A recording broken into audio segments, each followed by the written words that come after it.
នៅវេលាព្រឹកថ្ងៃអាទិត្យទី22ខែមិថុនាឆ្នាំ2025សម្ដេចមហាបវរធិបតីហ៊ុនម៉ាណែតនាយករដ្ឋមន្ត្រីនៃព្រះរាជាណាចក្រកម្ពុជាបានសរសេរសារបង្ហោះនៅលើបណ្ដាញសង្គមផ្លូវការរបស់សម្ដេចដែលមានខ្លឹមសារដូចតទៅកាលពីយប់មិញនេះថ្ងៃទី21មិថុនាឯកឧត្តមអភិបាលនៃគណៈអភិបាលខេត្តឧត្តរមានជ័យបានរាយការណ៍ប្រាប់ខ្ញុំថាយុទ្ធភូមិភាគ2នៃកងទ័ពថៃទើបបានចេញលិខិតជូនដំណឹងថាភាគីថៃនឹងបិទច្រកសាយតាគូជប់កគីស្ថិតនៅស្រុកបន្ទាយអំពិលខេត្តឧត្តរមានជ័យចាប់ពីថ្ងៃនេះតទៅ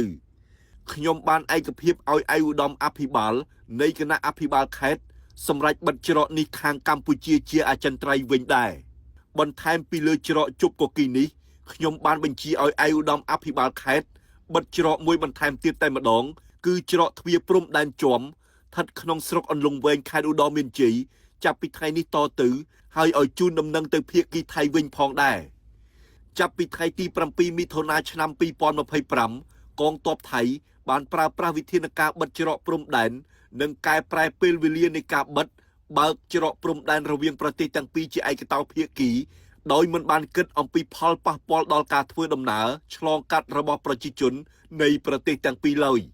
កម្ពុជាមិនដែលមានបំណងចង់បង្កការលំបាកដល់ប្រជាពលរដ្ឋនៃប្រទេសទាំងពីរដែលរស់នៅ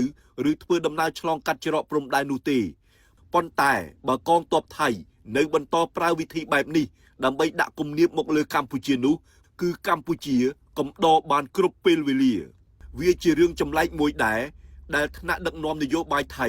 រួមទាំងនាយករដ្ឋមន្ត្រីថៃតែងតែស្នើសុំឲ្យមានការចរចាបើកច្រកព្រំដែនឲ្យមានភាពប្រក្រតីភាពឡើងវិញប៉ុន្តែពេលជាមួយគ្នាកងទ័ពរបស់ថៃនៅតែបន្តធ្វើការបិទបើកច្រកឬកែសម្រួលម៉ោងបិទបើកច្រកតាមចិត្តនឹកឃើញជាឯកតោភាគីទៅវិញខ្ញុំមិនដឹងថាជាវិធីសាស្ត្រឬជាយុទ្ធសាស្ត្រនៃការធ្វើការងាររវាងរាជរដ្ឋាភិបាលថៃនិងកងទ័ពថៃព្រោះហាក់ដូចជាគ្មានការឯកភាពផ្ទៃក្នុងនិងគោលការណ៍ណាមួយច្បាស់លាស់សោះម្នាក់សុំចរចាទ្វេភាគីដើម្បីបើកច្រកឲ្យប្រក្រតីឡើងវិញរីឯម្នាក់ទៀតបន្តបិទបើកជាឯកតោភាគីចំពោះកម្ពុជាគឺយើងមានការឯកភាពពីថ្នាក់ដឹកនាំប្រទេសរហូតដល់កងទ័ពជួរមុខ